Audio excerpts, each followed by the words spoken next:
Hello बच्चों, मेरा नाम है अंकुर आनंद और आप देखना शुरू कर चुके हैं मेरा फिज़िक्स 20 चैनल। मेरी आवाज़ थोड़ी भारी लग रही होगी क्योंकि थोड़ी सी तबीयत भी ठीक नहीं थी और फिर भी इस चक्कर में कल वीडियो भी नहीं आया। पर अब मुझे उम्मीद है कि मैं इसको जो है कंटिन्यू कर पाऊँगा। तो आज मैंने कुछ जो है प्रॉब्लम्स चूज़ करी हैं, क्योंकि पिछली वाला जो प्रीवियस वाला जो वीडियो था उसमें हमने डाले थे, हमने थेरेटिकल बात की थी। आज हम थोड़ा प्रॉब्लम्स के ऊपर बात करेंगे। हर एक बार ऐसे ही होगा, एक वीडियो आपका प्रॉब्लम वाला आएगा और एक वीडियो आपका उस पर बेस्ड प्रॉब्लम्स पे आएगा। तो अभी आज का जो वीडियो है वो हम शुरू करेंगे on the basis of numericals. Okay, मैंने आज माइक लगाया है तो देखते हैं थोड़ी आवाज़ कैसे इम्प्रूव होती है। बाकी जैसा भी होगा, अभी माइक क्योंकि लॉकडाउन है तो थोड़ा सा हम दिल्ली में थोड़ा रेड जोन में है। हालांकि सब कुछ ठीक है, मतलब सब कुछ मिल रहा है, लेकिन अपनी सेफ्टी के लिए हम अभी ऐसा कुछ मतलब बाय नहीं कर रहे हैं, बाहर से कुछ खरीद नहीं रहे हैं, क्योंकि आई थिंक सेफ्टी ज़्यादा ज़रूरी है। चलिए हम वीडियो को शुरू कर लेते हैं। सारे बच्चे जो है, सबसे पहला जो है क्वेश्चन मैंने उठाया है।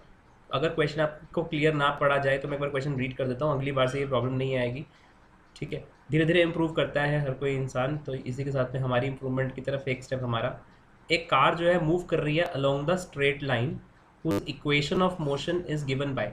देखो, जब भी कोई मोशन आप चैप्टर का क्वेश्चन करते हो तो हमेशा जो है इस तरह का प्रॉब्लम होगा, उसमें इक्वेशन ऑफ मोशन गिवन होगी। तो जो इक्वेशन ऑफ मोशन है, एस इक्वल टू आपको दिया हुआ है 12t plus 3t² minus 2t³ ऐसे कोई ना कोई इक्वेशन आपको गिवन होगी। इसमें जो एस है बच्चों, वो आपके पार्टिकल की पोजीशन या फिर वो उसके डिस्टेंस को रिप्रेजेंट करता है, और टी जो है वो टाइम को रिप्रेजेंट करता है। अच्छा, उसके बाद में क्वेश्चन बोला है velocity of the car eight eight the start.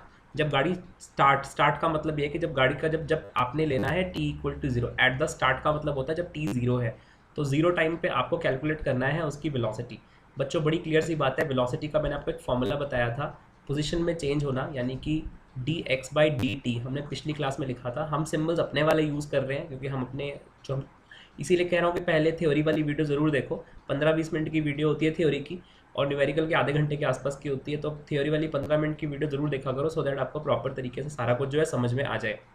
Now d/dt, हाँ यहाँ पे हम ds/dt हमें क्वेश्चन में गिवन है, इसको डिफ्रेंशिएट कर देंगे। डिफ्रेंशिएट करते, आपको डिफ्रेंशिएट करना जिन बच्चों को नहीं आता है उनको एक बार समझा देंगे, बाकियों को क्लियर है। सिंपल सी काम क्या करना है, 12 टी पे पावर 1 है तो पावर आपकी आगे आ जाएगी और टी पे पावर 0 हो जाएगी। ऐसे ही इसकी पावर आगे आ जाएगी तो ये हो जाएगा, और ऊपर एक पावर कम हो जाएगी। सेम ऐसे ही करना है, ऊपर वाली जो पावर है वो आगे आ जाएगी। ये आपकी आ गई वेलोसिटी। वेलोसिटी की आ गई 12। टी की पावर 0 जो है 1 होता है, तो यानी कि प्लस का 60 माइनस का 60², ये आपकी वेलोसिटी की इक्वेशन है। और एट द स्टार्ट बोला था, मतलब टी 0 डालना है, तो वेलोसिटी आ रही है आपकी 12 मीटर पर सेकेंड। तो आपका जो ऑप्शन टिक होगा वो होगा ये 12 मीटर पर सेकेंड वाला। नेक्स्ट क्वेश्चन की तरफ आते हैं। ठीक है, अगला जो क्वेश्चन है वो देखो, मैंने आपको पिछली बार एक कॉन्सेप्ट समझाया था एवरेज वेलोसिटी का, एवरेज स्पीड का और एवरेज वेलोसिटी का मैंने वो कॉन्सेप्ट समझाया था। ठीक है, जिसमें मैंने आपसे कहा था कि डिस्टेंस, अगर आपसे किसी क्वेश्चन में कहा हुआ हो कि एवरेज वेलोसिटी निकालनी है तो आप लेते हो total distance covered by total time taken. अच्छा,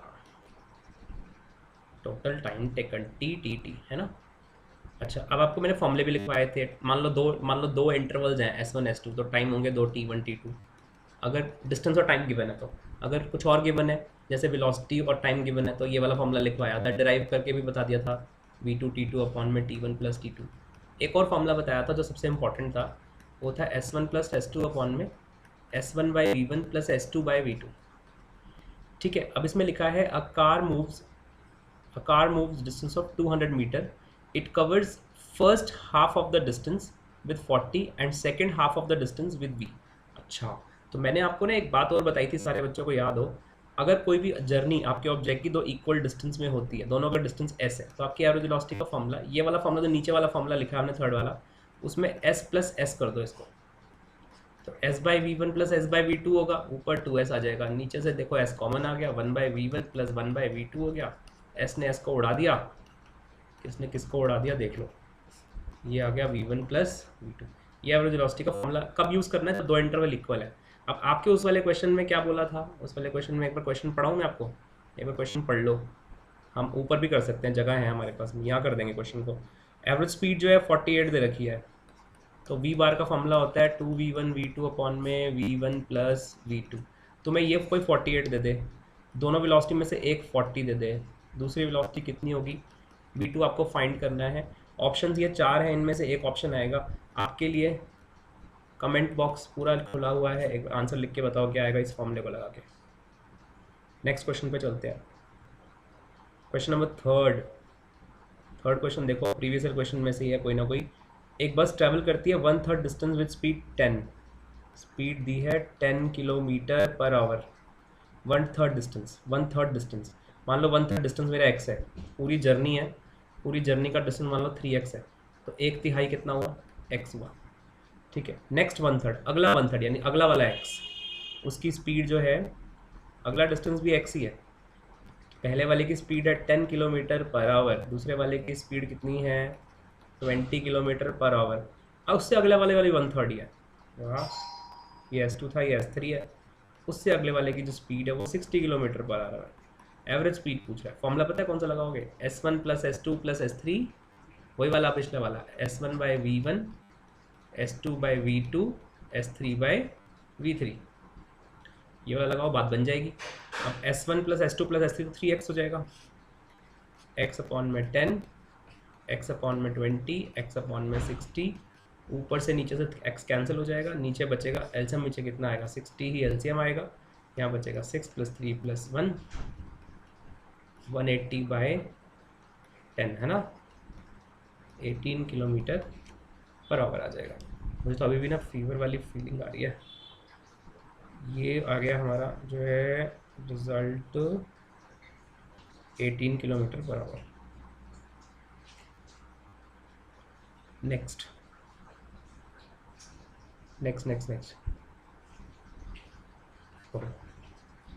गलती से क्वेश्चन सेम रिपीट हो गया, आगे चलो। नेक्स्ट क्वेश्चन ये वाला x इक्वल टू लिखा है 8 माइनस है या प्लस है, पता नहीं क्या लिखा है, चलो प्लस मान लेते हैं। अब माइनस हुआ तो आंसर मैच नहीं करेगा, बट तरीका समझ में आ जाना चाहिए, वो बहुत इंपॉर्टेंट है। बस ये क्यूब है, ठीक है। उसके बाद बोला है the retardation of the particle. Retardation का मतलब आपको एक्सेलरेशन फाइंड करना है, अगर वो पॉजिटिव आया तो एक्सेलरेशन होगा, नेगेटिव आया तो रिटार्डेशन होगा। इसको डिफ्रेंशिएट कर दो एक बार। कांस्टेंट का डेरिवेटिव 0 प्लस का 12 और टी क्यूब का हो जाएगा 3t²। और यहाँ जो पावर 1 है वो आगे आ गई थी, तो ऊपर पावर 0 हो गई और t की पावर 0 1 होता है।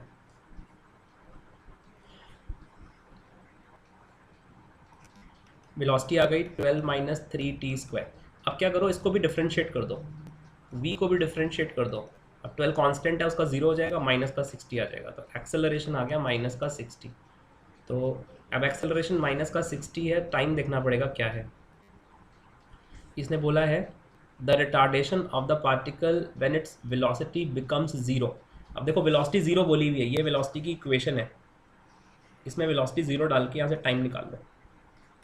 12 माइनस 3t² को अगर 0 करोगे तो 12 इक्वल टू 3t² आएगा, ठीक है। तो आपको क्या मिला, कहीं लिखे हैं, यहाँ पे साइड में लिखते हैं, t² इक्वल टू 4 आएगा, तो t इक्वल टू 2 सेकेंड आएगा। और अगर t आपका 2 सेकेंड आएगा तो यहाँ 2 सेकेंड डालो, तो एक्सेलरेशन 2 यहाँ डालोगे तो माइनस का 12 मीटर पर सेकेंड स्क्वायर आएगा। आंसर में यहाँ मैग्नीट्यूड मेंशन होगा, सो ऑप्शन रहेगा ये वाला 12 मीटर पर सेकेंड स्क्वायर वाला। इस तरह से कर लेंगे इस वाले प्रॉब्लम को भी सॉल्व। अगले वाले क्वेश्चन पे आते हैं।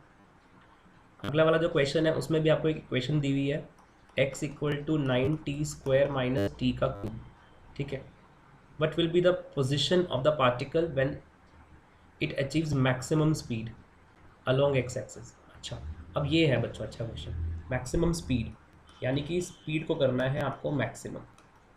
देखो बच्चों, पहले मैं इसको डिफरेंशिएट कर दूंगा, तो मेरा आ जाएगा 18t माइनस 3t²।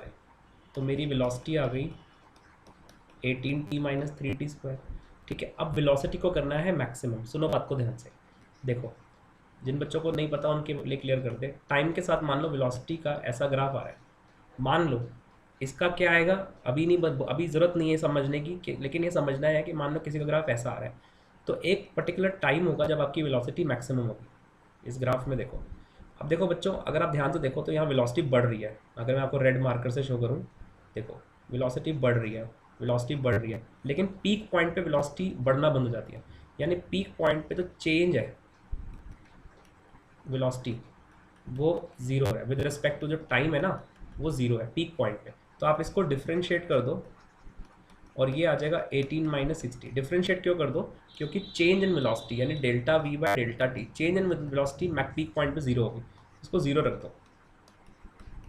यहाँ से बच्चों टी कैलकुलेट हो गया 3 सेकेंड्स का। सो ये टाइम 3 सेकेंड होगा जहाँ पे वेलोसिटी मैक्सिमम होगी। अगर कोई कह रहा है कि वेलोसिटी मैक्सिमम होगी, तो पक्का से कहीं ना कहीं मैक्सिमम अचीव हो रहा है। अब मैक्सिमम वेलोसिटी निकालनी है, अब आपको ये वेलोसिटी निकालनी है। ये जो कर्व आ रहा है, इस कर्व की इक्वेशन है हमारे पास में। सो मैंने v को लिखा 18t माइनस 3t स्क्वायर और टाइम डाला मैंने। मेरा आंसर देखो क्या आ रहा है, इसमें से 3 निकाल लो कॉमन।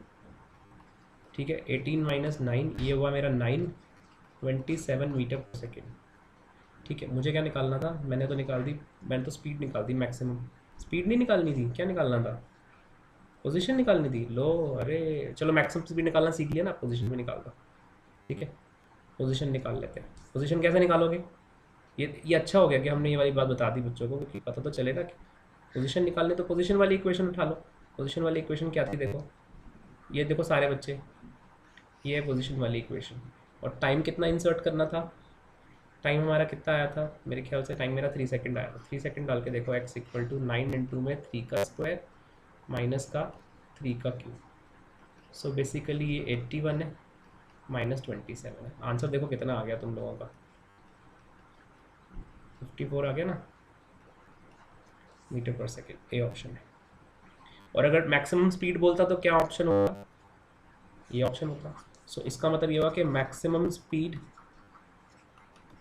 इज 27 मीटर पर सेकेंड। और एट जहाँ पे जब स्पीड मैक्सिमम स्पीड कहाँ पे होगी? एट 54 मीटर पर सेकेंड। हर क्वेश्चन फिजिक्स का कुछ ना कुछ बात सिखा के जाएगा आपको। अगला क्वेश्चन तो बहुत ही बढ़िया वाला है। ठीक है, इस क्वेश्चन बोला है acceleration experience by the moving boat after it's engine is cut off. एक इंजन है, उसको कट ऑफ करने पे एक्सेलरेशन आ रहा है। इसमें जो v है ना, जो ए एक्सेलरेशन है, इसको dv बाई dt लिख दो। एक्सेलरेशन को dv बाई dt लिख दो।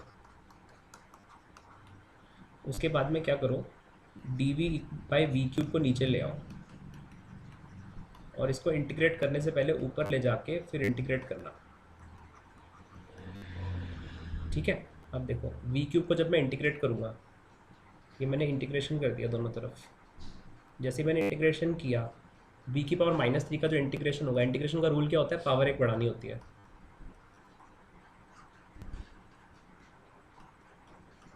और dt का तो t हो ही जाएगा। ठीक है, और जब भी इंटीग्रेट करते हैं या तो कोई लिमिट लगाते हैं, अगर लिमिट नहीं लगाते तो हम क्या करते हैं, हम कांस्टेंट ऑफ इंटीग्रेशन लगाते हैं। लेकिन मैं कांस्टेंट ऑफ इंटीग्रेशन नहीं लगा रहा हूँ, लिमिट से कर रहा हूँ। दोनों मेथड से कर सकते हैं।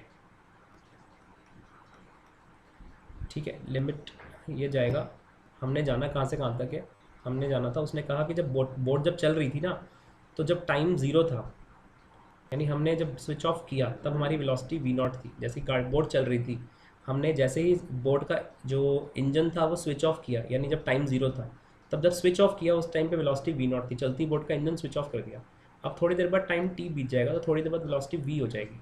सो आपको क्या करना है, एक तो ये माइनस है, माइनस काट के वेलोसिटी कैलकुलेट करनी है।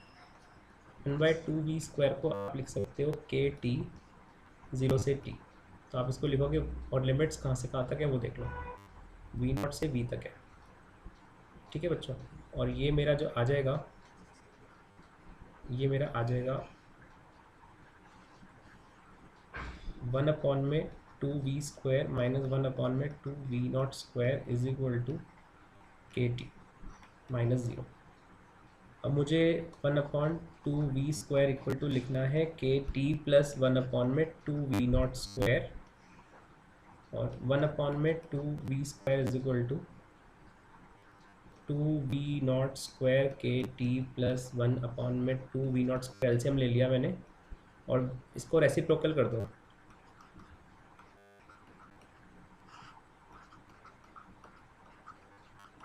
तो बच्चों यहाँ से आपका v, और यहाँ 2 से 2 तो कट ही जाएगा ना, तो शुरू में ही कट रहा था पर मैंने ध्यान नहीं दिया। अब v नॉट की वैल्यू क्या आ गई, V nought by under the root 2v0 square K T plus 1। ये आ गया बच्चों। ये मुझे ऑप्शन मैच करना है, जोन सा भी ऑप्शन मैच करेगा मेरे को ऐसा लग रहा है कि शायद से ये वाला ऑप्शन, ये सी वाला ऑप्शन हमारा मैच कर जाएगा। तो इस तरह से हम ये वाला क्वेश्चन अटेम्प्ट करेंगे। अगला वाला क्वेश्चन जो है वो देख लेते हैं। What is the relation find करना है डिस्प्लेसमेंट के बीच में, टाइम के बीच में और एक्सेलरेशन के बीच में in the case of the body having uniform accelerated motion. अगर मोशन बच्चों यूनिफॉर्मली एक्सेलरेटेड मोशन होता है तो यूनिफॉर्मली एक्सेलरेटेड मोशन के स्टैंडर्ड फॉर्मूले होते हैं s is equal to U plus half A T square, V square minus U square equal to 2as, और उसके बाद में v is equal to U plus A T. ठीक है, लेकिन उसने हमसे मांगा हमसे रिलेशन डिस्प्लेसमेंट होना चाहिए, टाइम होना चाहिए, एक्सेलरेशन होना चाहिए। तो ये जो फर्स्ट रिलेशन मैंने लिखा था यही वाला रिलेशन जो होगा एप्लीकेबल होगा। So you will see this equation. ठीक है, नाउ मूविंग फॉरवर्ड, अगला वाला क्वेश्चन है answer number 7। The motion of the particle is describe by u is equal to at, u is equal to 80, the distance traveled by the particle in first 4 seconds, distance traveled by the particle in first 4 seconds। so distance निकालना है। ठीक है, और motion की आपकी equation दे रखी है। ठीक है, अच्छा सबसे पहले हम क्या करते हैं, इसमें हम u को लिख लेते हैं क्योंकि u वेलोसिटी है, तो वेलोसिटी को लिखो displacement upon time equal to 80 लिख दो, तो dx इक्वल टू हो जाएगा at dt। टाइम को अलग कर लो, x को अलग कर लो, अब डिस्टेंस निकालना है ना तो इसे इंटीग्रेट कर दो। a कोई कांस्टेंट है, dx का इंटीग्रेशन x हो जाएगा, t का इंटीग्रेशन t स्क्वायर बाय 2 हो जाएगा। पहले 4 सेकंड्स में निकालना है तो 0 से 4 सेकंड्स तक चलोगे। जो डिस्टेंस कवर होगा a, टाइम पुट कर दो ना, 4 का स्क्वायर बाय 2 माइनस 0 का स्क्वायर बाय 2, ये 16 बाय 2 8a आ रहा है मेरा। 8a वाला ऑप्शन आपका चूज हो जाएगा। इस तरह से ये वाला क्वेश्चन भी आपका अटेम्प्ट हो जाएगा। ये लास्ट क्वेश्चन है हमारा, a body sliding down on the smooth incline plane. बच्चों एक इंक्लाइन प्लेन ले लो, ये एक इंक्लाइन प्लेन बना दिया मैंने। ठीक है, स्मूथ इंक्लाइन प्लेन है, जब कुछ नहीं बोला होता तो फ्रिक्शनलेस मानना होता है हमेशा। ठीक है, ये जब चलना शुरू हुआ तो इसने डिस्टेंस कवर किया s/4, यानी 1/4 डिस्टेंस, टोटल डिस्टेंस मान लो ऐसे 1/4 डिस्टेंस कवर किया 2 सेकेंड्स में। अच्छा, तो s इज इक्वल टू होता है ना you T plus half A T square. क्या होता है you T plus half A T square, you मैंने कितना लिया 0, क्योंकि स्टार्टिंग हमेशा रेस्ट से मानते हैं, कुछ दिया तो है नहीं तो एज्यूम करो रेस्ट पे था। तो डिस्टेंस जो कवर हुआ है वो s/4 डिस्टेंस कवर हुआ है और टाइम लगा है 2 सेकेंड्स। एक 2 से एक 2 कट जाएगा और ये वाला 2 नीचे चला जाएगा, s/8, तो एक्सेलरेशन मेरा s/8 आ गया। तो इसका मतलब ये जो बॉडी जब नीचे जाएगी तो इसका एक्सेलरेशन s/8 होगा। एक्सेलरेशन हमेशा कांस्टेंट रहता है क्योंकि प्लेन का इंक्लाइन तो सेम ही है, एक्सेलरेशन इस एंगल पर डिपेंड करता है। ठीक है, और वो एंगल चेंज नहीं होगा ना, तो इसीलिए सेम ही रहेगा। अब हम क्या करेंगे, कहता है it will slide down the complete plane, पूरा प्लेन s कवर करने में कितनी देर लगेगी, U T plus half A T square वाला फॉर्मूला लगाएंगे। टोटल डिस्टेंस s ले रहा है, हाफ, एक्सेलरेशन मेरा s/8 बता रहा है, और इस टाइम को मैं कैपिटल T का स्क्वायर लिख रहा हूँ समझाने के लिए कि टाइम मैं कैपिटल T निकालने वाला हूँ। s से s कट जाएगा, ये 16 हो गया, टी स्क्वायर इक्वल टू 16 है तो t कितना आएगा 4 सेकेंड। 4 सेकेंड को पकड़ो और सर्कल कर दो। बच्चों आप बच्चों को मेरी वीडियो अगर समझ में आ रही है तो आगे भी कनेक्टेड रहना, आगे भी बहुत सारी चीज़ें बताऊँगा। जैसा भी है ये सारा कुछ समझा रहा हूँ। आज था लेक्चर नंबर 2, लेक्चर नंबर 3 में आपको कुछ और नई चीज़ें समझाऊंगा, कुछ इंटीग्रेशन की प्रॉब्लम्स करेंगे बहुत अच्छी, लेकिन उससे पहले कुछ थ्योरी वगैरह रिवाइज करेंगे। कनेक्टेड रहना नेक्स्ट वीडियो के लिए। रात को 9 बजे वीडियो आता है। सब बच्चों ने, जिन बच्चों से मैंने पोल करवाया था, बच्चों ने बोला सर वीडियो रात को 9 बजे रिलीज़ करो, तो रात को 9 बजे वीडियो रिलीज़ हो रहा है। और कोई भी इन्फॉर्मेटिव वीडियो होता है वो दोपहर को आता है, वो रात को नहीं आता है। Thank you very much for connected with me. आज थोड़ी एनर्जी कम लग रही है क्योंकि आज थोड़ी तबीयत ठीक नहीं है। आई होप सबको समझ में आ गया होगा। और अच्छा एक बात और बच्चों को बोलनी है, इंस्टाग्राम पे फॉलो कर लेना, बच्चे फॉलो कर रहे हैं और फॉलो करो, वहाँ पे प्रॉब्लम्स वगैरह पोस्ट करते हैं, देखेंगे कुछ ना कुछ प्रॉब्लम वगैरह डिस्कस करते हैं कभी कभी। अभी शुरू करने लगा हूँ, अभी धीरे धीरे डालूंगा, एक बार जो है चीज़ें जो है प्रोग्रेस में आनी शुरू हो जाए। Thank you very much, bye.